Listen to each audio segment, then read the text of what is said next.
लागोनिया पाया विनवितो तुम्हाला करे टाळी बोला मुखी नाम विठ्ठल विठ्ठल मना वेळो वेळा हा सुख सोहळा स्वर्गी नाही कृष्ण विष्णू हरी गोविंद गोपाळ मार्ग हा प्रांजळ वैकुंठीचा विठ्ठल विठ्ठल मना वेळो वेळा हा सुख सोहळा स्वर्गी नाही सकळांसी ते आहे अधिकार कलियुगी उद्धार हरिनामे विठ्ठल विठ्ठल मना वेळो वेळा हा सुख सोहळा स्वर्गी नाही तुका म्हणे नामा पासे चारी मुक्ती ऐसे बहुता ग्रंथी बोलिले विठ्ठल विठ्ठल मना वेळो वेळा हा सुख सोहळा स्वर्गी नाही विठ्ठल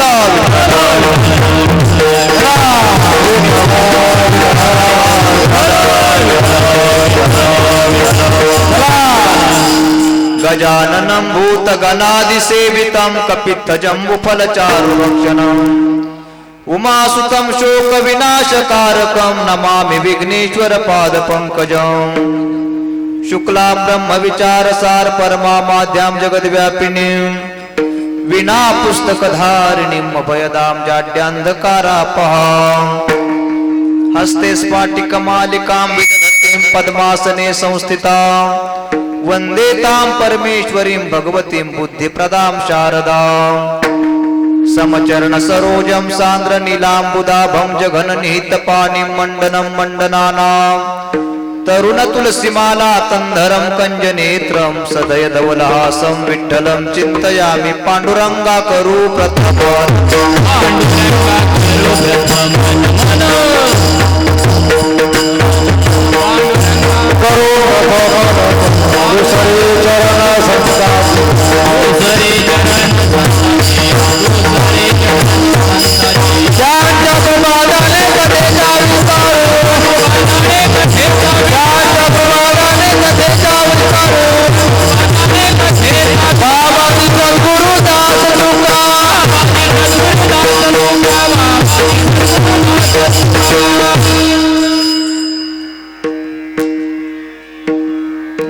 विद्यांचे केलिया स्मरण होय सकळ विद्यांचे अधिकरण तेची वंदू श्री चरण श्री गुरूंचे ते नमस्कारोनी आता अलंकापुरी रम्य सिंहासनस्थं पदांबोज तेजस्फुर दिक्प्रदेशं विधीन्द्रादिदेवै सदा स्तूयमानं समाधिस्थमूर्तिं भजे ज्ञानदेवं नमो ज्ञानेश्वरा निवृत्ती उदारा सोपान देवा मुक्ताबाई नमो त्रिभुवन पावनी आद्यत्रय जननी देवाची नमो सद्गुरु तुकया ज्ञानदीपा नमो सद्गुरु सच्चिदानंद रूपा नमो सद्गुरु भक्त कल्याण मूर्ती नमो सद्गुरु भास्करा पूर्ण कीर्ती सेवेलागी सेवक झालो तुमच्या लागलो निज चरणा तुमच्या लागलो निज चरणा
सेवेलागे सेवक झालो तुमच्या लागलो निज चरणा अहो स्वामी तुकया देवा यावरी न करावा अव्हेर इतना तो करना स्वामी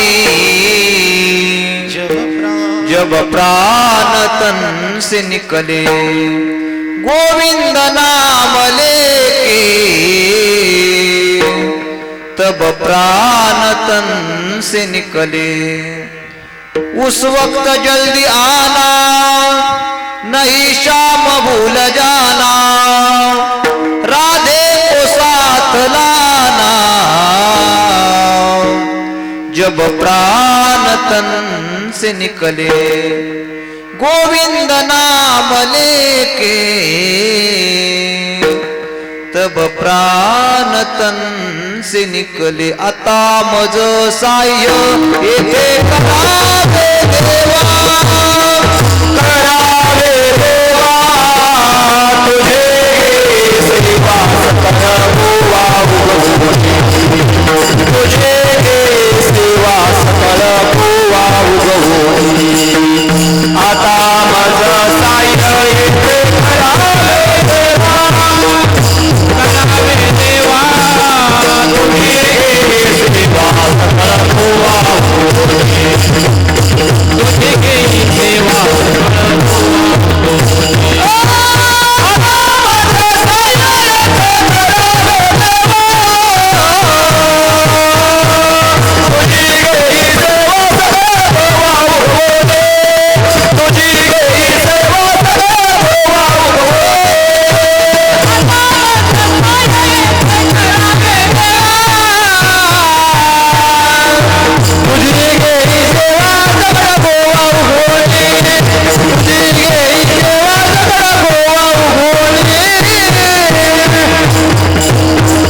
आता मज साह्य येथे करावे देवा तुझी घेई सेवा सकळ गोवा उगवून लागून या पाया विनवितो तुम्हाला करे टाळे बोला मुखी नाम विठ्ठल विठ्ठल म्हणा वेळोवेळा हा सुख सोहळा स्वर्गी नाही प्रस्तुत प्राप्त प्रसंगी प्राप्त स्थळी कीर्तन रूपी सेवेकरता घेतलेला अभंग वैदिक सिद्धांत शोधक, सकल साधक जन बोधक, पंढरीपथ साधक आणि संसार गतिरोधक जगद्गुरु तुकोबारायांचा उत्कृष्ट असा अभंग असून या अभंगाच्या माध्यमातून जगद्गुरु तुकोबाराय सर्वसामान्य प्रकारच्या जीवांच्या पायाला लागून नामस्मरणाची विनंती करतात. विठ्ठल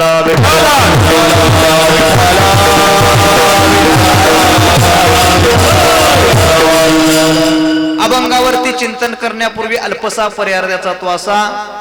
आपल्या निमसोड गावामध्ये सुरू असणारा अखंड हरिनाम सप्ताह ग्रंथराज ज्ञानेश्वरीचं सामुदायिक पारायण वर्ष 37वे आणि या 37व्या वर्षातील आजची प्रथम दिवसाची कीर्तन रूपी सेवा तुम्हा सर्व गावकऱ्यांच्या प्रेमामुळे त्याच पद्धतीने आमचे गुरुबंधू भाऊसाहेब महाराज यांच्या आग्रहास्तव ज्यांनी वारकरी शिक्षण संस्था आळंदी देवाची त्या संस्थेमधील जी देवापेक्षाही मोठे असणारे संत महात्मे त्यामधील आमचे गुरुवर्य ज्यांच्याकडे आम्ही ज्ञानेश्वरी शिकलो असे वैकुंठवासी विठ्ठल बाबा घुले यांची काया वाच्या मनाने अखंड त्यांनी सेवा केली की ज्यांच्या समोर ज्यांच्या नजर न भिडवण्याची सुद्धा त्या ठिकाणी अशी धास्ते आमच्या अंतकरणामध्ये. आणि अशा विठ्ठल बाबांच्या सानिध्यामध्ये सकाळपासून संध्याकाळपर्यंत राहून त्यांची सेवा केली असे आमचे गुरुबंधू भाऊसाहेब महाराज यांच्या आज्ञेवरून या ठिकाणी माझ्या वाट्याला आलेले आहे.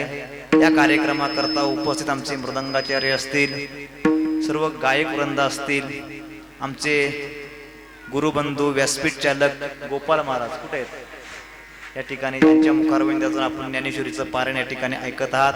आपण परम भाग्यवान आहोत. या ठिकाणी तुम्ही सर्व माता भगिनी असाल, पुरुष बांधव असतील, सोबदार मंडळी असतील, स्पीकरवाले असतील, विनेकरी बाबा असतील, आमची तुतारीवाली असतील, सर्वांच्या उपस्थितीमध्ये कार्यक्रमाला लाभलेलं सौंदर्य. विठ्ठल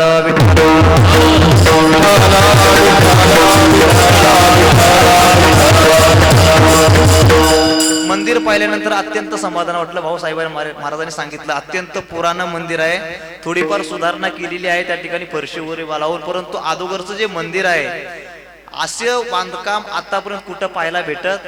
आतापर्यंत भरपूर मंदिरं झाली महाराज आरसीसी मध्ये, पण पुरातन काळामधलं जे दगडी बांधकाम आहे ते कुठेही पाहायला भेटत नाही. या ठिकाणी आपण पाहत आहोत. आपण परम भाग्यवान आहोत. या ठिकाणी श्रीराम प्रभूंच्या जन्मोत्सवानिमित्त चाललेला कार्यक्रम आहे आणि या कार्यक्रमामध्ये आपण भगवंताचं नामस्मरण करण्याकरता एकत्रित जमलेलो आहोत. आपण परम भाग्यवान आहोत. ज्या ज्या वेळेस आपल्याकडून भगवंताचं नामस्मरण घडेल, भगवंताची कथा आपल्या कानावरती पडेल, आपल्या जीवनातील काल धन्य आहे. संत महात्मे सांगतात चिंतने सरे तो धन्य धन्य काळ, सकळ मंगळ मंगळाचे संसार सिंधू नाही हरिदासा, गर्भवास कैसा नेनकी ते. भगवंताचं नामस्मरण, भगवंताची कथा आपल्या जीवनामध्ये काय लाभ महाराज करून जाते. महाराज काय लाभ करते. आपण आपल्या जीवनामध्ये येणारी संकट आणि त्यावेळी जर भगवंताचं नामस्मरण केलं ना, तुकोबारा सांगतात काय लाभ प्राप्त होतो. पडता जड भारी दासी आठवावा हरी, मग तो होऊन दिसीन आडगाली सुदर्शन, नामाच्या चिंतने 12 वाटा पळती विघ्ने, मग तो होऊन दिसीन आडगाली सुदर्शन.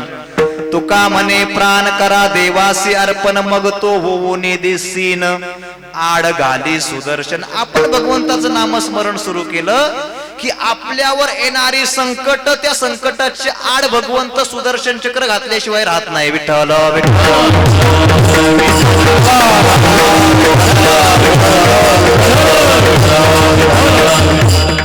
भगवंताचं नामस्मरण, भगवंताची कथा मरणासारख्या दुःखातून महाराज बाजूला करते. मरण सुद्धा भगवान परमात्म्याचं नामस्मरण बाजूला केल्याशिवाय राहत नाही. एक उदाहरण देऊन सांगेन तुम्हाला.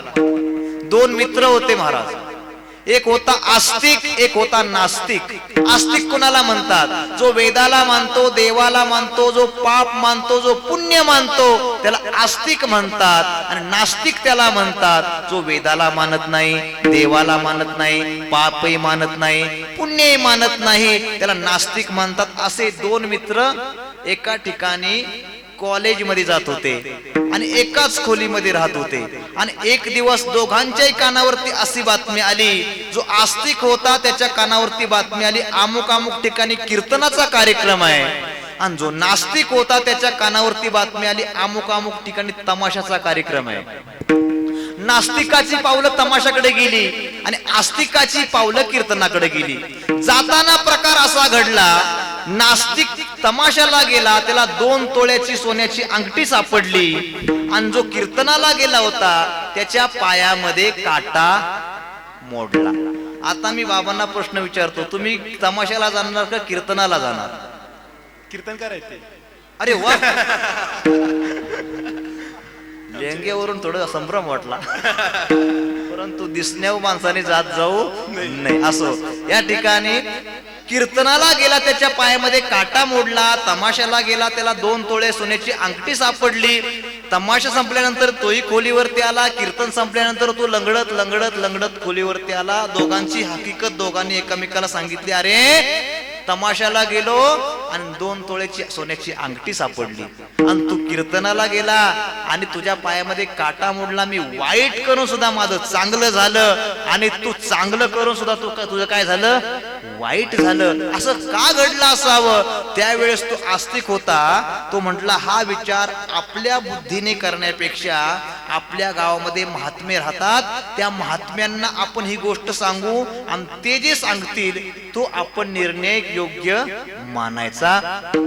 तो जो नास्तिक होता त्याने त्याला उचलला आणि त्या महात्म्यांच्या घरी घेऊन गेला. आणि महात्म्यांच्या घरी गेल्यानंतर त्या ठिकाणी महात्म्यानं सांगितलं, बाबा हा तमाशाला गेला आणि त्याला 2 तोळे सोन्याची अंगठी सापडली. मी कीर्तनाला गेलो, माझ्या पायामध्ये काटा मोडला. मी चांगलं करून माझं वाईट का, आणि त्यानं वाईट करून त्याचं चांगलं का, याच्या प्रश्नाचं उत्तर आम्हाला तुम्ही सविस्तर द्या. त्यावेळेस ते महात्मे सांगायला लागले, ऐका, हा जो तमाशाला गेला होता तो पृथ्वीचा सार्वभौम राजा होणार होता, परंतु तमाशाचं पाप आडवं आलं आणि राजा होता आलं नाही. फक्त 2 तोळ्याच्या सोन्याच्या अंगठीवरती समाधान मानावं लागलं. आणि जो कीर्तनाला गेला होता त्याचा अपघाती मृत्यू होणार होता, परंतु कीर्तनाचं भरघोस पुण्य त्याच्या समोर उभं राहिलं आणि मरणाचं दुःख फक्त काटेवरती गेलं. विठ्ठल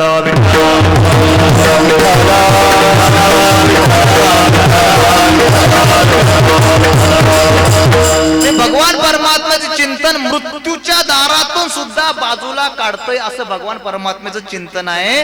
नामाच्या चिंतने 12 वाटा पळती विघ्ने, आपल्या ठिकाणी येणारी विघ्न भगवान परमात्म्याचं नामस्मरण 12 वाटेने त्या ठिकाणी पळून घालवल्याशिवाय राहत नाही. एकदा यमधर्म आणि यमदूत या दोघांची सभा बसली. महिला मंडळ बोलू नका. दोघांची सभा बसल्यानंतर तो यम त्या यमधर्मांना सांगायला लागला, तुम्ही मृत्यूलोकामध्ये गेल्यानंतर कोणाला आणायचं आणि कोणाला आणायचं नाही. यमधर्म सांगे दूता, तुम्हा नाही ते सत्ता, जेते होय हरी कथा सदा घोष नामाचा. नका जाऊ तया गावा, नामधारकाच्या शिवा. नका जाऊ तया गावा, नामधारकाच्या शिवा.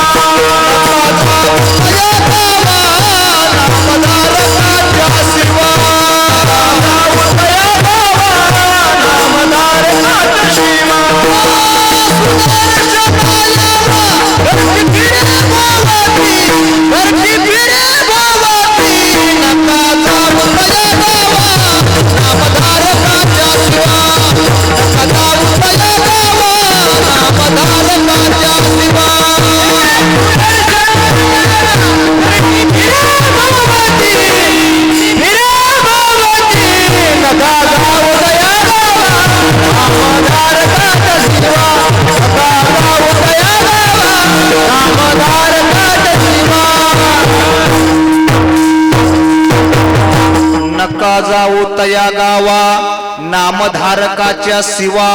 सुदर्शन यावा घरटी फिरे भोवती. जो नामस्मरण करतो त्याच्या गावाच्या शिवेवरती सुद्धा जाण्याची परवानगी यमालाही नाही आणि यमदूताला सुद्धा नाही. तसं वास्तविक पाहता यम कुणाला सोडत नाही महाराज.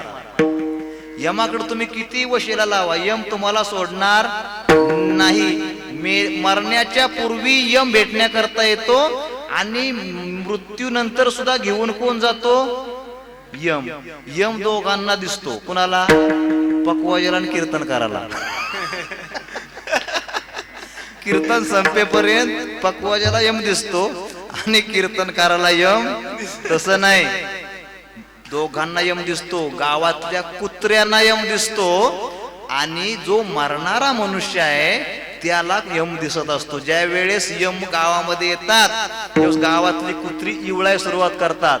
त्यांना भुंकता येत नाही. मग ती कुत्री इवळण्याकरता सुरुवात केली की 4-5 लोक पारावर बसलेले असतात, म्हातारी माणसं. ती एकामेकामध्ये चर्चा करतात, रामभाऊ आपल्यात जास्त कोण आजारी? म्हणजे त्याला वाटतं मी काय मारणार नाही, रामभाऊ मारणार आहे. परंतु यम सर्वांना घेऊन जातो महाराज. यमाच्या तावडीतून सुटण्याकरता एकच पर्याय तुकोबारा सांगतात, करा हरिभक्ती परलोकी येईल कामा, सोडविल यमापासून, सोडविल यमापासून,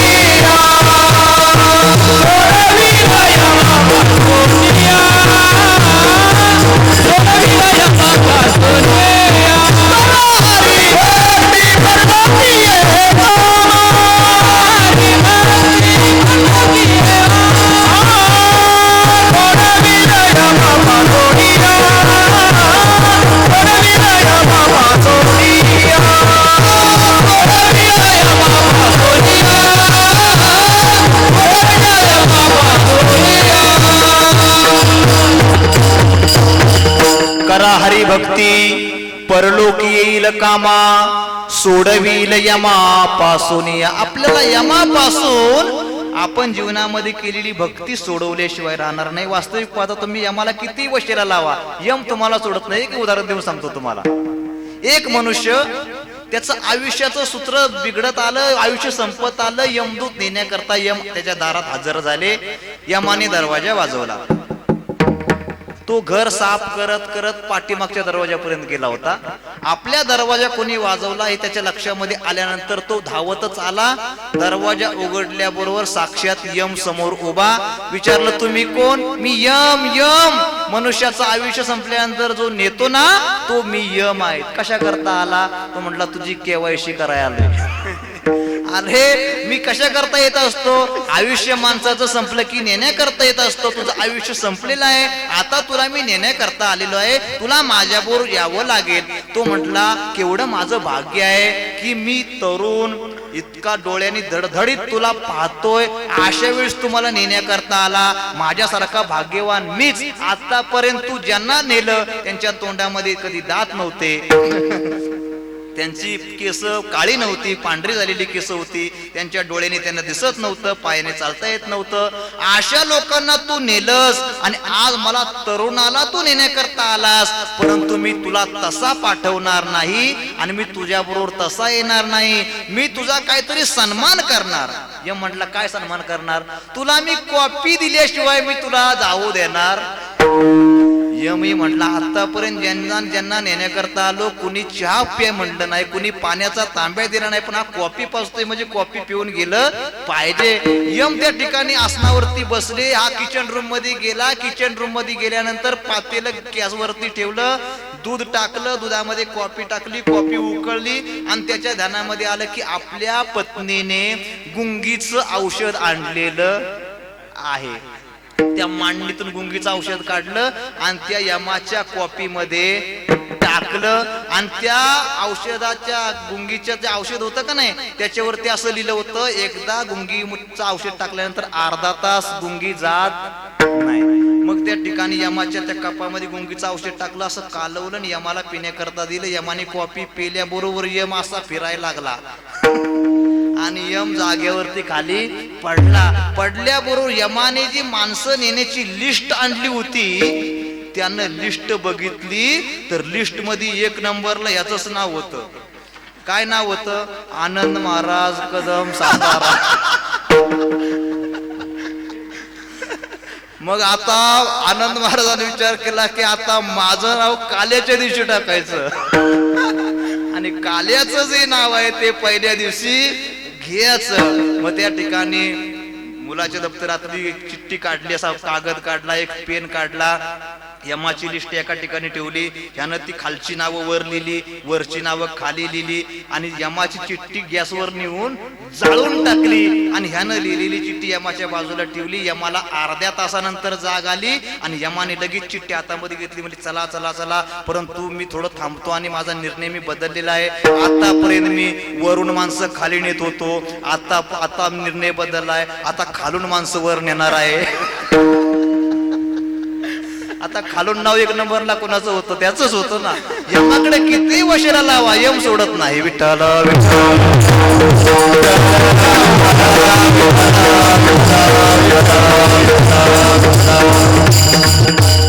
यम जरी सोडत नसेल, पण भक्ती करा. संत महात्मे सांगतात, भक्ती तुम्हाला त्या यमाच्या तावडीतून सोडवल्याशिवाय राहणार नाही. आणि असं नामस्मरण करण्याकरता आपण एकत्रित जमलेलो आहोत.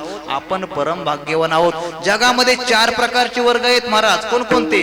ज्ञानी, जिज्ञासू, विषयी आणि पामर, हे 4 प्रकारचे वर्ग आहेत. ज्ञानी कुणाला म्हणतात? ज्याने आपल्या जीवनामध्ये काया वाचा मनाने भगवंताची रात्रंदिवस सेवा करून भगवंताला आपलासा करून घेऊन आपलं जीवन धन्य बनवून टाकलेलं आहे, त्यांना ज्ञानी पुरुष म्हणतात. विठ्ठल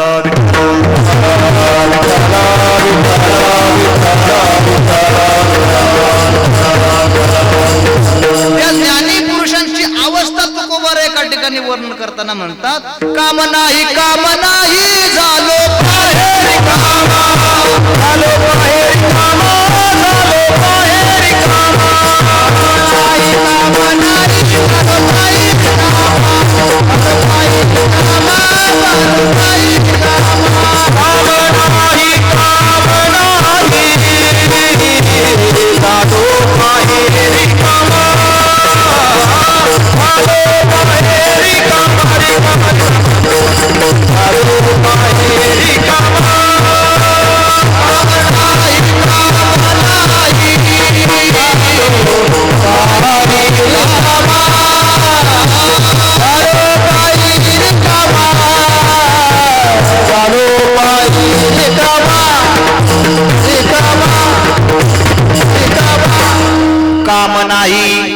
काम नाही झालो बाहेर कामा. तुकोबाराय म्हणतात, काम नाही 2 वेळा काम शब्द वापरतात का?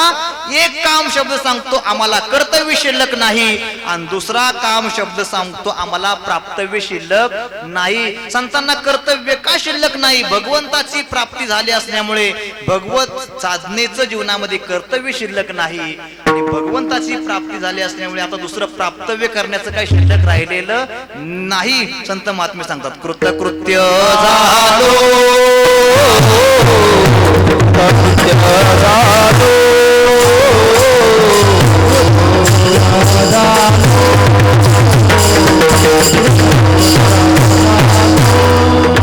इच्छा केली ते पावलो, इच्छा केली ते पावलो,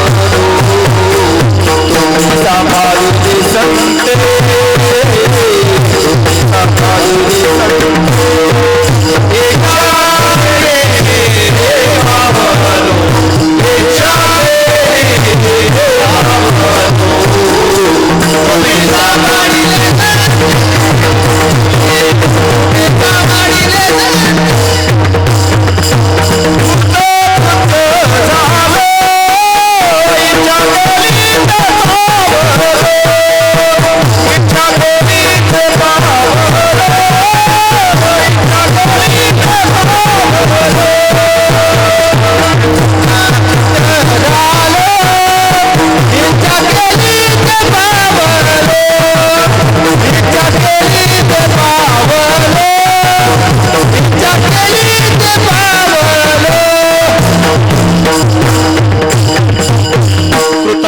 झालो, इच्छा केली ते पावलं, कृतकृत्य झालो, धन्य झालो जीवनामध्ये. का?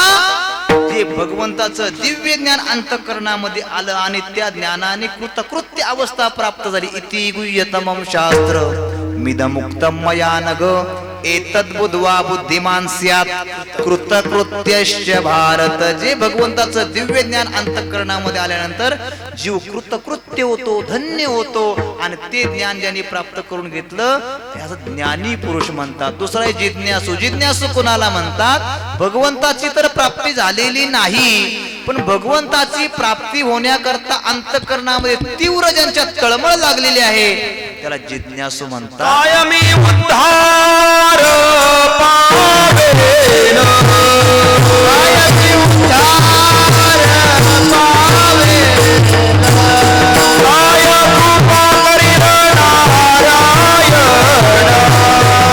काय कृपा करील नारायण.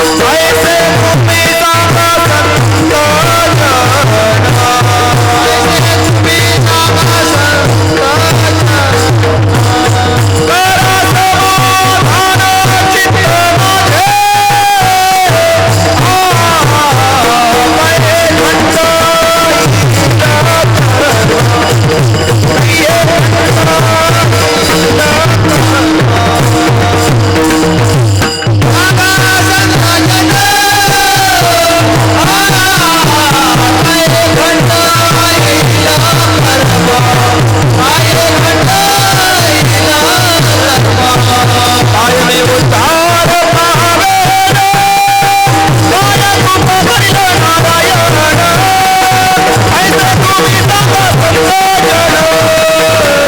करा समाधान चित्त माझे. कायमी उद्धार पावेन, काय कृपा करील नारायण, ऐसे तुम्ही सांगा संत जन, करा समाधान चित्त माझे. काय मी उद्धार पावेन, काय कृपा करील नारायण. ऐसे तुम्ही सांगा संत जन, करा समाधान चित्त माझे. किंवा कोणी गावे आहे सांगा हा विठ्ठल. जरी ठावा असेल तुम्हा कोणा किंवा पुसावेसी याची वाटे. पुसावेसे हेची वाटे, जे जे भेटे दयासी, देव कृपा करील मज. देव कृपा करील मज. पुसावेसे हेची वाटे, जे जे भेटे दयासी, देव कृपा करील मज. देव कृपा करील मज. देव कृपा करील मज. काय लाज राखील, देव कृपा करील मज. काय लाज राखील, देव कृपा करील मज. काय लाज राखील, देव कृपा करील मज.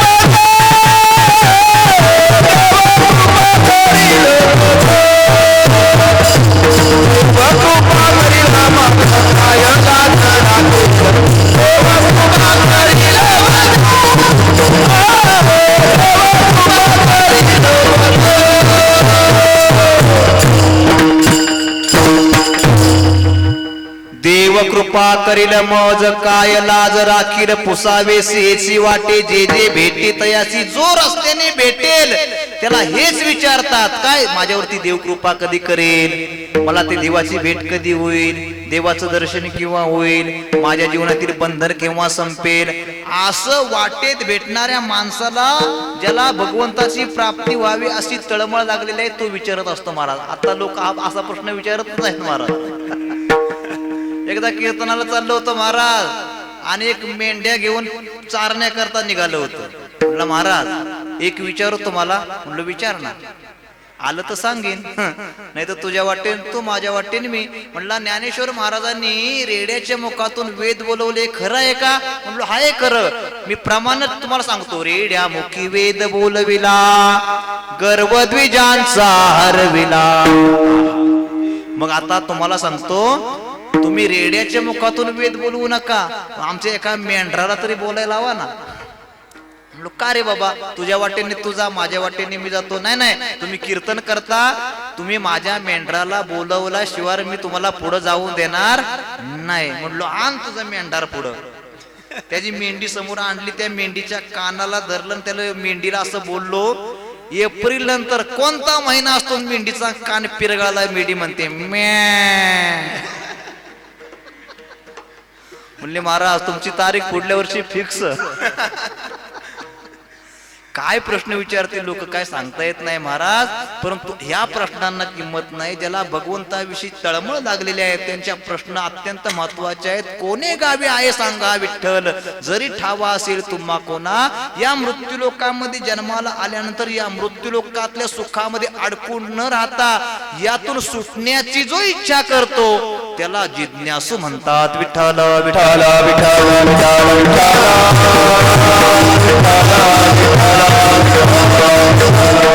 एक उदाहरण देऊन सांगेन म्हणजे समजेल समजा सर्वांना. एक राजा होता आणि तो राजा कारागृहामध्ये गेला, कारागृहातील कैद्यांना भेटण्याकरता. आणि तो विचार करू लागला, आता मी कारागृहामध्ये गेल्यानंतर प्रत्येक कैद्याला विचारणार तुझी काय इच्छा आहे, आणि कैद्याची इच्छा मी काय करणार, पूर्ण करणार.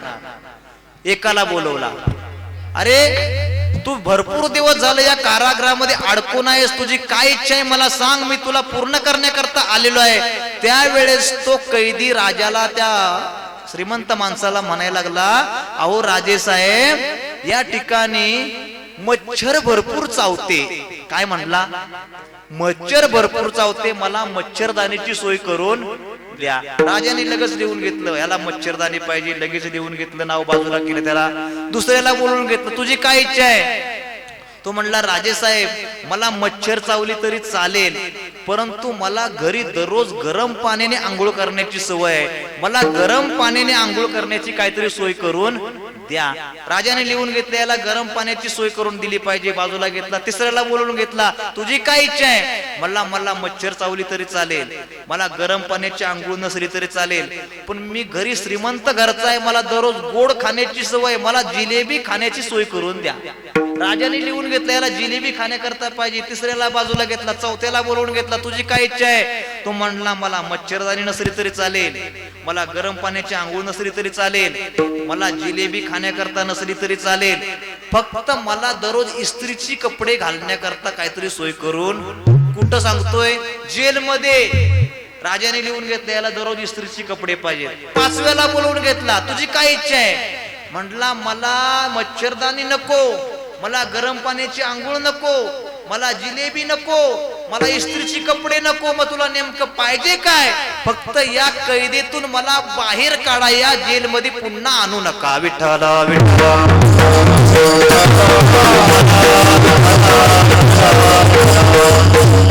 आता या पाच पैकी शहाणा कोण हो. शेवटी जो म्हटला की मला या कैदेतून बाहेर काढा, पुन्हा आत आणू नका, तो शहाणा आहे. त्याला माहिती आहे बाहेर आल्यानंतर घरी मच्छरदाणी मिळणार आहे, बाहेर आल्यानंतर आपल्याला इस्त्रीची कपडे मिळणार आहेत, बाहेर आल्यानंतर जिलेबी खाण्याकरता मिळणार आहे, बाहेर आल्यानंतर गरम पाण्याची आंघोळ मिळणार आहे.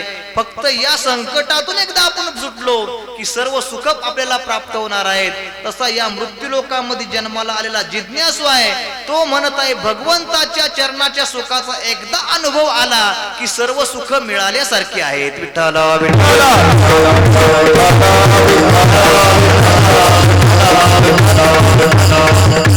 याला जिज्ञासू म्हणतात. तिसरा वर्ग आहे पामर. पामर कुणाला विषयी कुणाला म्हणतात की भगवंताची सेवा करायची पण भगवंत प्राप्त व्हावा अशी इच्छा मनामध्ये धारण करत नाही. भगवंताची सेवा करायची, स्वर्गाधिक भोगाची इच्छा करायची. म्हणती संसारी जन्मीजे यज्ञाधिक कर्म कीजे, मग स्वर्ग सुख भोगीजे मनोहर.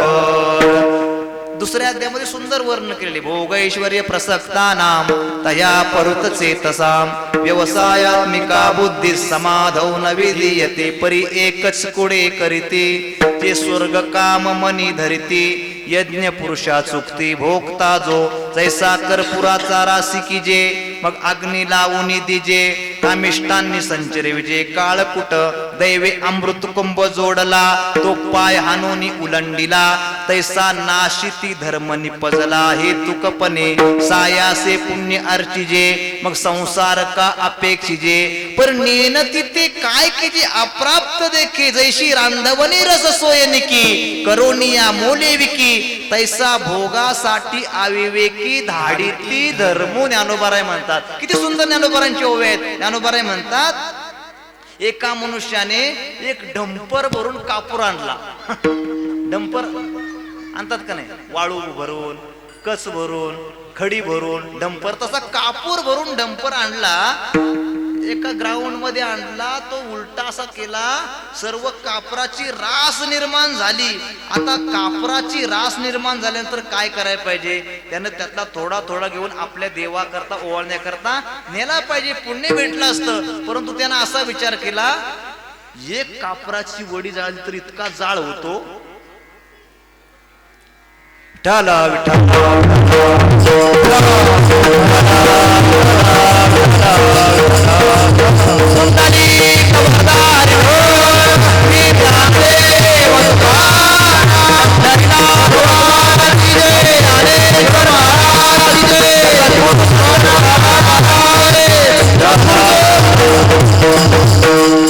त्यानं असा विचार केला, एक कापराची वडी जाळल्यानंतर इतका जाळ होतो, कापराचा ढीग लागलेला आहे, एवढा जाळला तर किती भडका होईल. म्हणून घरात गेला, काडी पिठी आणली आणि काडी पिठी आणली त्या कापराच्या राशीला त्यानं लावली. जैसा कर्पुराचा राशी कीजे अग्नी लावून दिजे. कापराची रास करण्याकरता जे श्रम केले होते ते सर्व कसे गेले, व्यर्थ गेले.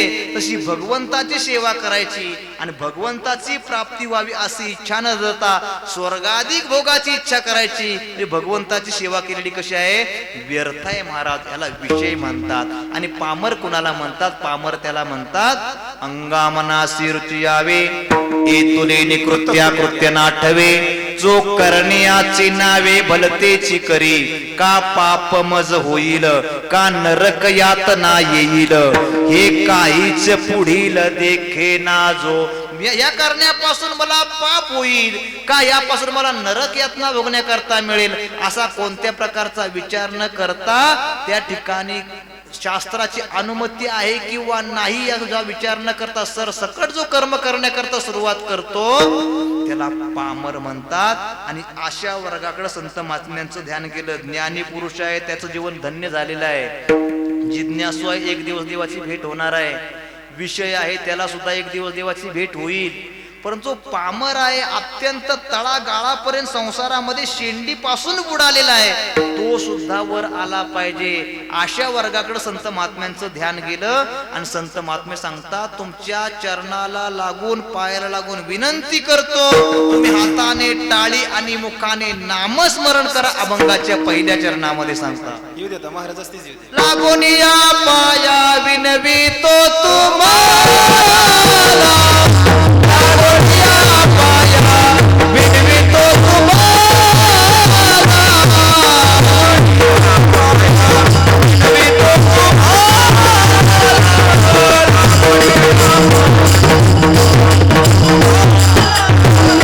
लागून या पाया विनवितो तुम्हाला, लागून या पाया विनवितो तुम्हाला.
कोचलेल्या संसारामध्ये शेंडीपासून बुडालेल्या वर्गाकडे तुकोबरायांचं ध्यान गेलं आणि म्हटले अशांचाही उद्धार झाला पाहिजे. मग त्या वर्गाला पाहून तुकोबराय म्हणतात लागोनिया पाया विनवितो तुम्हाला करे टाळे बोला मुखी नाम. आतापर्यंत निमसोड मध्ये गवत होत पण भागवत नव्हतं. पण आता कीर्तनामध्ये कोण आलेलं आहे? भागवत महाराज आलेले आहेत. असो महाराजांना द्यावे तेवढे धन्यवाद. थोडेच आहेत. महाराजांची आळंदीमध्ये भेट झाली होती. आळंदीमध्ये वैष्णव सदनला नाही का, तिथपासून आत्ता भेट झालेली आहे. विठ्ठल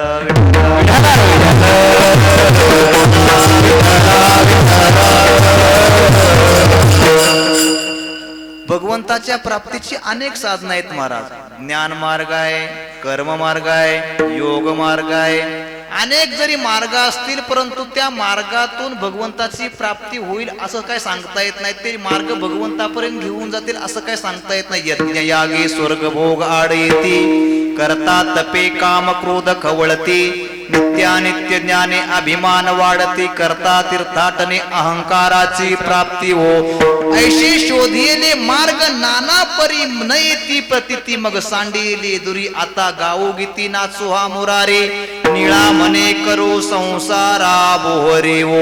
भगवान परमात्म्याचं नामस्मरण जीवनामध्ये केल्यानंतर जीवनामध्ये कृतकृत्य अवस्था प्राप्त झाल्याशिवाय राहत नाही. सृष्टीची उत्पत्ती करणारा जो ब्रह्मदेव आहे, ब्रह्मदेव ते ज्ञानोबाराय मानतात सुरुवातीला वेडा होता. तुम्ही म्हणा महाराज फेटा बांधताय म्हणजे काय पण नका सांगू आम्हाला. तो कुठं वेडा असेल का महाराज? एका माणसासारखा दुसरा माणूस दिसत नाही, दुसऱ्या माणसासारखा तिसरा माणूस दिसत नाही. एकाच्या हाताची ठसे जसे आहेत तसे ठसे दुसऱ्याच्या हाताचे नाहीत महाराज. इतका चतुर असणारा ब्रह्मदेव आणि तो कसा वेडा असेल? पण ज्ञानोबाराय म्हणतात असा चतुर असणारा ब्रह्मदेव सृष्टी उत्पत्तीच्या अगोदर वेड्यासारखा फिरत होता. ज्ञानोबाराय म्हणतात सृष्टीची या उपक्रमा पूर्विगा विरोत्तमा वेडा ऐसा ब्रह्मा एकला होता ना सृष्टी ही करू शके. त्या ठिकाणी स्वतःला ओळखू शकत नव्हता आणि सृष्टी पण करू शकत नव्हता. मग एवढा मोठा कसा झाला? तो थोरू केला एके नामे जेने. भगवंताच्या नामस्मरणाने त्याला एवढी विश्वाची सृष्टी उत्पन्न करण्याची योग्यता प्राप्त झाली. विठ्ठल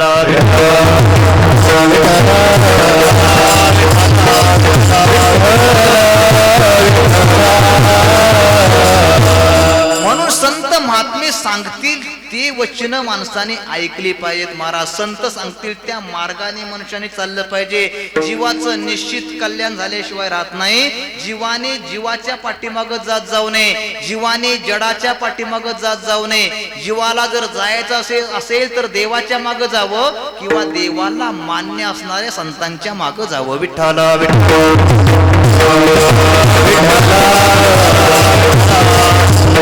जीव जर देवाच्या किंवा देव मान्य संतांच्या पाठीमागं गेला नाही, त्यांच्या पावलावर पाऊल टाकून गेला नाही, त्यांच्या मार्गाने गेला नाही आणि मनाच्या मार्गाने किंवा भलत्या सलत्याने सांगण्याच्या मार्गावरून जर जीव चालायला लागला तर त्याला पावलो पावली दुःखाचे चटके बसतात. भजन करा. एक उदाहरण सांगतो. विठ्ठल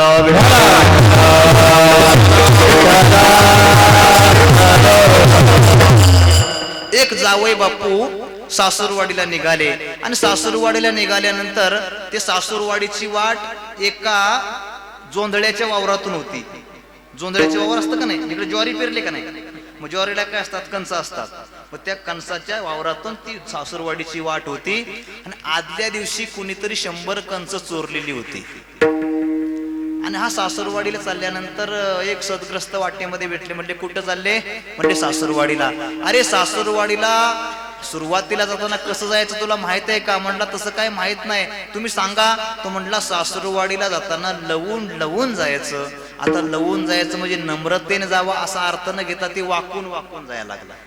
आता वाकून जात असताना आदल्या दिवशी 100 कणस कोणीतरी चोरले होते. त्या शेताचा मालक शेताची राखण करण्याकरता एका बांधावरती बसला होता आणि हा वाकून वाकून जात असताना त्या मालकाला वाटलं काल 100 कणस याने चोरले, आजही चोरण्याकरता आला. त्याला पकडला, त्याला मारण्याकरता सुरुवात केली. तो म्हणतो मला का मारताय? अरे काल माझी 100 कंस चोरली, आजही चोरण्याकरता आला. तो म्हणला तुमची कंस चोरण्याकरता नाही आलो, मला सासूरवाडीला जाताना वाकून लवून जा सांगितलं म्हणून वाकून चाललेलो आहे. अरे सासूरवाडीला जाताना असं वाकून जायचं नाही, मी सांगतो तसं जा, माझी सासूरवाडीला जाशील. काय सांगितलं? हा हू म्हणायचंय. आता हा हू का सांगितलं? त्या कणसावरती बसलेली पाखरं हाणून लावण्याकरता त्यानं काय सांगितलं? हा हू म्हणा. हा हू म्हणत पुढच्या गावामध्ये गेला. पुढच्या गावामध्ये गेल्यानंतर एकाने पक्षी पकडण्याकरता जाळं लावलं होतं. त्या जाळ्यामध्ये नुकताच पक्षी येऊन अडकणार तितक्यात हा तिथं जाऊन पोचला. म्हटला हा हू, पक्षी उडवून लावला. तिथं त्या पारद्याने पकडला, तिथं मारण्याकरता सुरुवात केली. तो म्हणतो मला का मारताय? पाठीमागून सांगितले तसं म्हणत आलोय. कुठं चालला? सासूरवाडीला. सासूरवाडीला जाताना असं नाही म्हणायचं. काय म्हणायचं? मी सांगतो तसं म्हण. या अडकलंय, दुसरं का अडकना असं म्हणायचं. पुढच्या गावामध्ये गेला. पुढच्या गावामध्ये जोरात पाऊस पडला होता. सुरुवातीचा सर्व डोंगरातला गाळ नाल्यामध्ये येऊन थांबला होता आणि ट्रॅक्टर चालवणाराचा ताबा सुटला आणि एक चाक नाल्यामध्ये अडकलं आणि एक रस्त्यावरती होतं. त्याला काढताना घामाघूम झाला आणि हे त्याच्या कानात जाऊन म्हणतंय या का अडकलंय, दुसरं का अडकना. तिथं त्याला आडवा केला, मारण्याकरता सुरुवात केली. अहो का मारताय मला? अरे माझं चाक अडकलंय, मला काढण्याकरता मला कोण भेटत नाही, मी घामाघूम झालोय. तू म्हणतो एक अडकलंय दुसरं का अडकना. तसा काय माझा उद्देश नाही, मला पाठीमागून सांगितलं तसं म्हणत आलोय. कुठं चालला? सासूरवाडीला. सासूरवाडीला जाताना असं नाही म्हणायचं, मी सांगतो तसं म्हण. कसं म्हणायचं? याक निघालय, दुसरं का निघना असं म्हणायचं. पुढच्या गावामध्ये गेला. पुढच्या गावामध्ये गेल्यानंतर सर्वांच्या आवडीचा मनुष्य वारला होता आणि त्याची अंत्ययात्रा निघाली होती. आता खांदेकरी रडतायत, गाडगं धरणारा रडतोय, पाठीमागची सर्व जनता रडायला लागलेली आहे आणि खांदेकरांच्या कानात म्हणतंय याक निघालय, दुसरं का निघाना. खांदेकरी म्हटले ह्याला ठेवा, पहिला ह्याला घ्या म्हणजे. अरे बाबा, आमच्या सर्वांचा आवडीचा मनुष्य वारला, तो असं म्हणतो. कुठं चालला? सासूरवाडीला. सासूरवाडीला जाताना असं नाही म्हणायचं, मी सांगतो तसं म्हण. काय म्हणायचं? वाईट झालं, वाईट झालं, वाईट झालं असं म्हणायचं. पुढच्या गावामध्ये गेला. पुढच्या गावामध्ये गेल्यानंतर एक जण 5 किलो पेड्याचं बॉक्स घेऊन पेढ वाटत होता. पकवाजी महाराज पेढे घ्या, गायक महाराज पेढे घ्या, चोपदार बाबा पेढे घ्या, असं सर्व पेढेचा कार्यक्रम सुरू असताना याच्या हातामध्ये पेढा ठेवला. म्हटला कसला पेढा? अहो म्हटला काय सांगावं, 50 वर्षानंतर पोरग झालं. म्हटला वाईट झालं, वाईट झालं. असा तुडवला महाराज तिथं त्याला. अहो बाबा का मारताय? पाठीमागून मारच खाताय. अरे का नाही मार खाणार? अरे 50 वर्षानंतर पोरग झालं तू म्हणतो वाईट झालं. कुठं चालला? सासूरवाडीला. सासूरवाडीला जाताना असं नाही म्हणायचं, मी सांगतो तसं म्हण. काय म्हणायचं? चांगलं झालं, चांगलं झालं, चांगलं झालं असं म्हणायचं. पुढच्या गावामध्ये गेला. पुढच्या गावामध्ये गेल्यानंतर एका शेतकऱ्याने डोंगरातून वैरण अशी कापून आणून एक मोठीच्या मोठी अशी गंज घातलेली होती आणि बिडी फुकणाऱ्याने बिडी पेटवली आणि काडी कुठं टाकली? गंजीमध्ये टाकली आणि गंज लागली भुरभुर भुरभुर पेटायला. विजवण्याकरता कोण भेटना. तितक्यात हा सासूरवाडीच्या वाटेन चालला होता. रामभाऊ इकडे या. काय झालं? अहो आमची गवताची गंज पेटायला लागली. म्हटला चांगलं झालं, चांगलं. मला सांगा, प्रत्येक ठिकाणी मार खावा लागला, प्रत्येक ठिकाणी दुःखाचे चटके सोसावे लागले. का? भलत्या सलत्याने सांगण्याच्या मार्गाने तो चालू लागला, म्हणून त्या ठिकाणी वारंवार दुःख भोगावं लागलं. तसं जीवनामध्ये संत महात्मे सांगतील त्या मार्गाने जीव जर चालेल तर त्याला निश्चित सुखाची प्राप्ती झाल्याशिवाय राहणार नाही. आणि मनाच्या मार्गाने चालला किंवा भलत्या सलत्याने सांगण्याच्या मार्गाने चालला की त्याला पावलो पावली दुःख भेटल्याशिवाय राहत नाही. निळोबाऱ्या सांगतात मार्ग दावून गेले आधी दयानिधी संतते तेनेची पंते चालो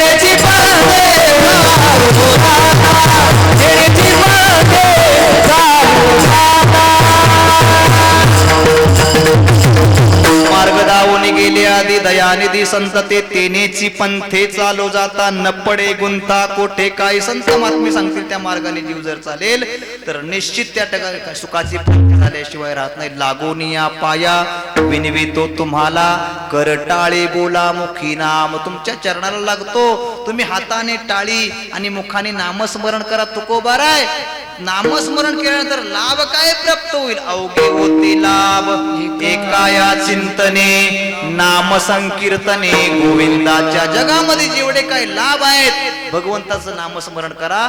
सर्वच्या सर्व लाभ तुम्हाला नामस्मरणाने प्राप्त झाल्याशिवाय राहणार नाहीत. मग ते नामस्मरण कोणतं करायचं आणि कधी कधी करायचं? अभंगाच्या दुसऱ्या चरणी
विठ्ठल विठ्ठल मना वेळोवेळा हा सुख सोहळा स्वर्गी नाही. हे विठ्ठल विठ्ठल नामस्मरण करा आणि कधी कधी नाही महाराज, वेळोवेळा अखंड तुम्ही त्या भगवंताचं स्मरण करा.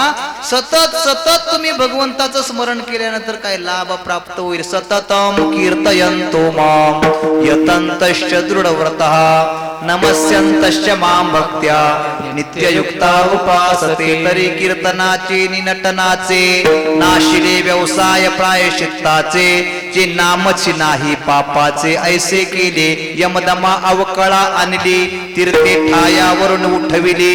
यमलोकीची खुंटिली रहाटी अगवी. यम म्हणे काय यमावे दम म्हणे कवनाते दमावे. तीर्थे म्हणते काय खावे दोष ओखदासी नाही. महाराज भगवंताचं नामस्मरण केल्यानंतर पाप आणि दोष महाराज शिल्लकच राहत नाही महाराज. तृणाग्नी मिळे समरस झाले तैसे नामे केले जपतारे. जीवनातील पाप जात दोष निघून जातात नामस्मरणाने. अजून काय लाभ प्राप्त होतो? जो सतत भगवंताचं चिंतन करतो त्या भक्ताला भगवान परमात्मा स्वतःचा बुद्धियोग देतो आणि त्या बुद्धीच्या योगाने दिव्य ज्ञान तो भक्त आपल्या अंतःकरणामध्ये साठवतो आणि त्या ज्ञानाच्या योगाने तो भगवंताच्या चरणापर्यंत पोहोचल्याशिवाय राहत नाही. 10व्या अध्यायामध्ये एक श्लोक आहे बघा.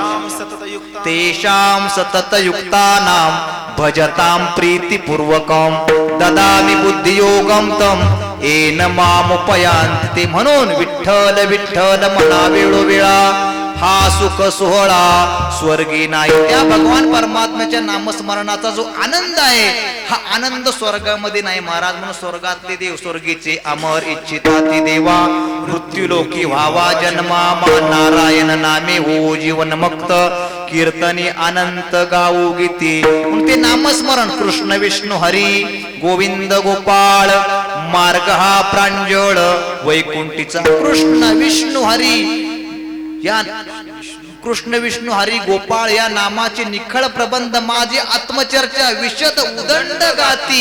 भगवान परमात्म्याचं नामस्मरण करून वैकुंठापर्यंत पोहोचण्याची शक्ती भगवान परमात्म्याच्या नामामध्ये आहे. आणि हे नामस्मरण करण्याकरता अमक्यानंच नामस्मरण करावं, तमक्यान नामस्मरण करावं, याला अधिकार आहे त्याला अधिकार आहे असं नाही. नामस्मरणाचा अधिकार सर्वांना आहे. तुकोबाराय अभंगाच्या पुढच्या चर्चा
अधिकार कलियुगी उद्धार हरिनामे. त्या नामस्मरणाचा अधिकार सर्वांना आहे महाराज. भगवंताच्या प्राप्तीची अनेक साधन आहेत. ज्ञान मार्ग आहे, ज्ञानाकरता अधिकाराची आवश्यकता आहे.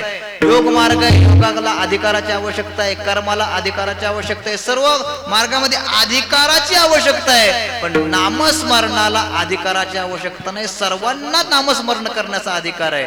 बाबा तुम्हाला विचारतो, बाबा तुम्ही लग्न अक्षता टाकण्याकरता जाता का? गेला होता ना?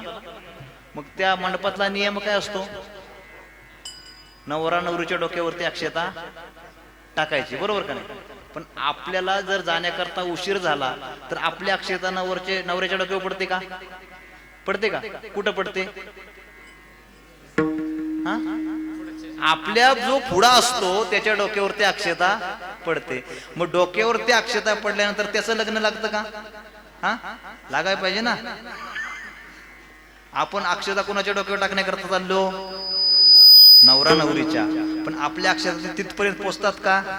कुठं पोचतात? आपल्या जो समोर असतो कोण, सुंब्या,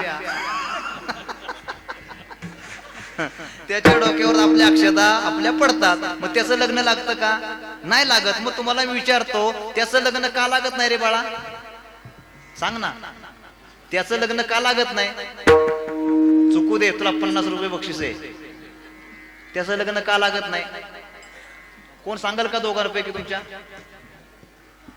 तो म्हणतो माझं झालंच नाही.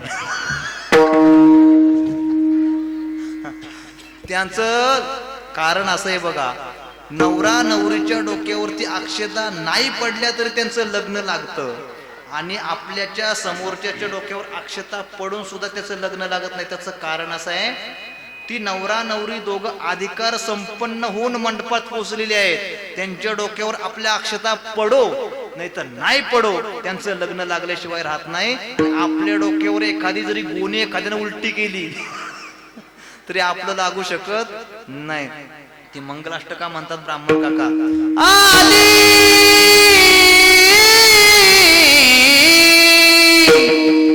आता आता हे स्वर कानावर पडल्यानंतर ज्यांचं झालंय ना ते म्हणतात महाराज पुढचं म्हणूच नका.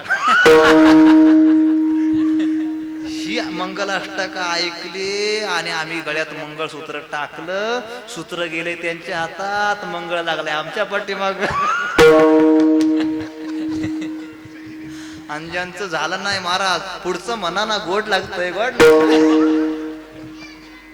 असो, पण अधिकार नामस्मरणामध्ये सर्वांना अधिकार आहे. भक्तीचा अधिकार पशुला सुद्धा आहे महाराज. चतुष्पदादी आगवे भक्तीचे निनावे, वैकुंठीचे राणीवे योग्य केले. वैकुंठामध्ये त्यांना जागा प्राप्त करून दिली भक्ती मार्गामध्ये. भक्तीचा अधिकार सर्वांना आहे. सकळांशी येथे आहे अधिकार, कलियुगी उद्धार हरिनामे. आणि ते नामस्मरण जो करतो त्याला 4 मुक्ती प्राप्त होतात अभंगाच्या शेवटच्या. तुका म्हणे रामा पाशी 4 मुक्ती, तुका म्हणे रामा पाशी 4 मुक्ती, तुका म्हणे रामा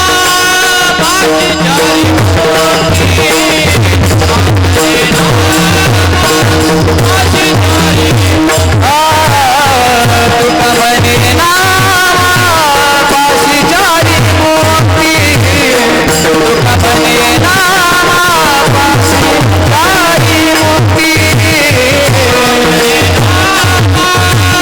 पाशी 4 मुक्ती.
नामापासी चारी मुक्ती ऐसे बहुता ग्रंथी बोलेले. नामस्मरण करा.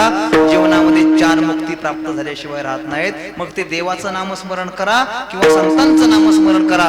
संतांचं नामस्मरण केलं तरी जीवनामध्ये मुक्ती प्राप्त होते आणि देवाचं नामस्मरण केलं तरी जीवनामध्ये मुक्ती प्राप्त होते. नाथ महाराजांचा एक अभंग आहे. 3 अक्षरी निवृत्ती जो जप करेल अहोरात्री तया सायुज्यता मुक्ती ब्रह्मस्थिती सर्व काळ. 4 अक्षरी ज्ञानदेव जो जप करेल धरील भाव तया ब्रह्मपदे ठाव ऐशी शिवादी देव बोलिले. सोपान ही 3 अक्षरे जो जप करेल निर्धारे तया ब्रह्म साक्षात्कारे होय सत्वर जानिजे. मुक्ताबाई चतुर्विधा जो जप करेल सदा तो जाईल मोक्ष पदा सायुज्य संपदा पावेल. ऐशी ही 14 अक्षरे जो ऐके कर्ण विवरे की उच्चारे मुखद्वारे तया ज्ञानेश्वर प्रत्यक्ष भेटे. महाराज संतांचं नामस्मरण केलं तरी मोक्षाचीच प्राप्ती होते आणि देवाचं नामस्मरण केलं की मोक्षाचीच प्राप्ती होते. परंतु अत्यंत असणारा अवघड असता मोक्ष प्राप्त होण्याकरता संत महात्मे त्या साधनामध्ये प्रवृत्ती करण्याकरता अगोदर सोपी सोपी सोपी साधनं जीवाला सांगतात. मोठं मोठं फळ ठेवतात. महाराज एकदा नामस्मरण करा. हरिमुखे म्हणा हरिमुखे म्हणा पुण्याची गणना कोण करे. किंवा देवाच्या दारामध्ये क्षण उभे राहा 4 मुक्ती प्राप्त होतील. देवाचे द्वारी उभा क्षण भरे तेने मुक्ती 4 साधिल्या. मोठं फळ जीवाच्या समोर ठेवलं की त्याच्यामध्ये प्रवृत्ती होते. आता बाबांना प्रश्न विचारतो. बाबा मंदिर आहे ना इथं मंदिर आहे का? त्या मंदिराच्या कळसावर तुम्हाला चढवलं आणि खाली उडी मारायला लावली. माराल का? माराल का? हो किंवा नाही सांगा. माराल का? जाऊ द्या. तुम्ही इथे या इथे. तुम्ही उडी माराल का? नाही मारणार. बरोबर नाही मारणार. बर ह्या चोपदारांना का? हा चोपदार तुम्ही माराल? नाही मारणार. बरोबर आहे. मग ह्या निमसोडच्या ग्रामस्थांनी विचार केला घरटी 1-1 लाख रुपये वर्गणी काढायची आणि खाली त्या कळसाच्या खाली मोठा खड्डा खांदायचा आणि त्यामध्ये 25 किलो सोन्याचा गोळा आणून ठेवायचा आणि चोपदारांना कळसावर चढवायचं आणि परत सांगायचं उडी आता माराल का? अहो माराल हो. ते मनामध्ये काय म्हणत असतील माहितीये का? एखादी बरगडी मोडली तर 2-3 तोळ जाईल दवाखान्यात. संत महात्मे जीवाला त्या साधनेमध्ये प्रवृत्त करत असताना अगोदर सोपं सोपं सोपं साधन सांगून मोठं असं फळ त्याच्या समोर ठेवतात आणि त्या साधनामध्ये प्रवृत्ती करतात. संत महात्मे सांगतात नामस्मरण करा तुम्हाला 4 मुक्ती प्राप्त झाल्याशिवाय राहणार नाहीत. तुका म्हणे नामापासी 4 मुक्ती ऐसे बहुता ग्रंथी बोलेले. संत महात्म्याने जे आपल्याला साधन सांगितलेलं आहे ते साधनेची साधना आपल्या जीवनामध्ये घडावी अशी भगवान परमात्म्याच्या चरणी प्रार्थना करू. शेवीला पूर्णविराम. ज्ञानेश्वर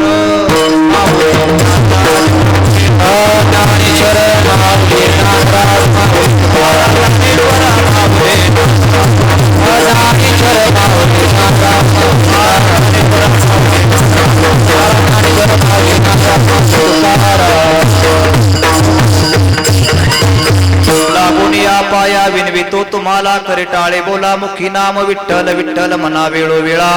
हा सुख सोहळा स्वर्गी नाही कृष्ण विष्णू हरी गोविंद गोपाळ मार्ग हा प्रांजळ वैकुंठीचा. विठ्ठल विठ्ठल म्हणा वेळोवेळा हा सुख सोहळा स्वर्गी नाही. सकळांशी येथे अयाधिकार कलियुगी उद्धार हरिनामी विठ्ठल विठ्ठल म्हणा वेळोवेळा.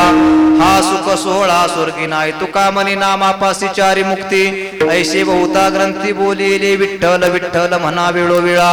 हा सुख सोहळा स्वर्गी नाही. किंबहुना तुमचे केले धर्म कीर्तन हे सिद्धी नेले येत माझे जीवरले पायिक पण. पायाच्या प्रसादे काही बोलिलो विनोदे मज क्षमा करणे संती नवे अंगभूत युक्ती. नोहे हा उपदेश तुमचे बडबडिलो शेष तुमच्या कृपेचे पोसणे. जन्मोजन्मी तुका म्हणे असो झालेली सेवा ज्ञानोबाराय तुकोबाराय सद्गुरु जोग महाराजांच्या चरणी समर्पित करायची. सेवेमध्ये जे काही बरोबर असेल ते सर्व वारकरी शिक्षण संस्था आळंदी देवाचे सर्व गुरुजनांचं आहे. चुकीचं असेल ते माझ्या बुद्धीचे दोष समजून या ठिकाणी सोडून द्या. या ठिकाणी कीर्तन करता उपस्थित तुम्ही सर्व माता भगिनी असाल, पुरुष बांधव असतील, या ठिकाणी मृदंगाचार्य असतील, सर्व गायक वृंद असतील, या ठिकाणी ज्यांच्या प्रेमामुळे या ठिकाणी येण्याचा संबंध आला तुम्ही सर्व गावकरी मंडळी असाल, त्याच पद्धतीने आमचे गुरुबंधू आमचे भाऊसाहेब महाराज पवार अत्यंत अंतकरणयुक्त, अत्यंत जिव्हाळ्याने, अत्यंत प्रेमाने ज्यांनी आपल्या जीवनामध्ये गुरुवरी विठ्ठलबाबा घुले यांची काया वाच्या मनाने सेवा केली आणि त्यांनी कीर्तनाकरता आज्ञा केल्यामुळे मला नाही म्हणता आलं नाही. आणि महाराजांच्या जीवनामध्ये जी बाबांची सेवा घडलेली आहे ती बाबांची सेवा त्यांना कोणत्या स्थानावरती नेऊन पोचवेल काय सांगता येत. हे असे महात्मे जे होते वारकरी शिक्षण संस्थेतले, एक वेळ देव लहान पण देवापेक्षा हे महात्मे कसे होते, मोठे होते. महाराजांनी अंतःकरणामध्ये जगाचा मालक परमात्मा साठवला आणि अशा महात्म्यांची सेवा करण्याचं भाग्य ज्यांना प्राप्त झालं असे आमचे भाऊसाहेब महाराज. या ठिकाणी महाराजांच्या चरणी नतमस्तक होतो. महाराजांना द्यावे तेवढे धन्यवाद थोडेच आहेत. अत्यंत उत्कृष्ट असं नियोजन आपल्या गावामध्ये महाराज या ठिकाणी करत आहेत. या ठिकाणी गावातली सर्व तरुण मंडळी उत्स्फूर्तपणे या ठिकाणी कार्यक्रमाकरता सहकार्य करतात. मग अन्नदानाची सेवा असेल, या सप्ताहामध्ये कोणत्या प्रकारची सेवा असेल, तन मन धन अर्पण करून या ठिकाणी तरुण मंडळी सर्व सहकार्य करतात. सर्व त्यांना द्यावे तेवढे धन्यवाद थोडेच आहेत. कार्यक्रमाकरता उपस्थित सर्व गुणीजन मंडळी, त्यामध्ये आमचे मृदंगाचार्य अमोल महाराज असतील, गायनाचार्य आमचे भागवत महाराज असतील, अतुल महाराज असतील, आमचे गोपाळ महाराज पवार असतील. महाराज यांचं सर्व म्हणणं वाजवणं गोड का वाटतं महाराज, त्याचं कारण एक आहे. आपण सुरुवातीला जिलेबी तयार करतो का नाही, सुरुवातीला जिलेबी गोड लागत नाही महाराज, पण ती जिलेबी ज्यावेळेस पाकामध्ये घोळली जाते त्यावेळेस ते जिलेबीला गोडत्व प्राप्त होतं. तसं यांचं म्हणणं वाजवणं ज्ञानोबारांच्या कृपेच्या पाकातून भिजून आपल्यापर्यंत पोहोचत आहे, म्हणून ते अत्यंत कानाला गोड लागत आहे. आणि अशांच्या गाण्यातून म्हणण्यातून जो आनंद आपल्याला प्राप्त होणार आहे तो 7 दिवस इतका त्या ठिकाणी उपभोग करून घ्या. आपल्या घरातली कामधंदा सोडा आणि या ठिकाणी मंदिरामध्ये उपस्थित राहून त्यांच्या चाली ऐका, त्यांचे मृदंगाचे बोल ऐका, कीर्तनातली वाक्य ऐका. आपल्या जीवनामध्ये निश्चितच परिवर्तन झाल्याशिवाय राहणार नाही आणि ते परिवर्तन व्हावं अशी संत महात्म्यांच्या चरणी प्रार्थना करतो. आतापर्यंत देवाचं भजन केलं, शेवटी संतांचं भजन करा आणि शेवीला पूर्णविराम द्याचा. ज्ञानदेव तुकाराम, ज्ञानदेव तुकाराम, देव तुकाराम, ज्ञानदेव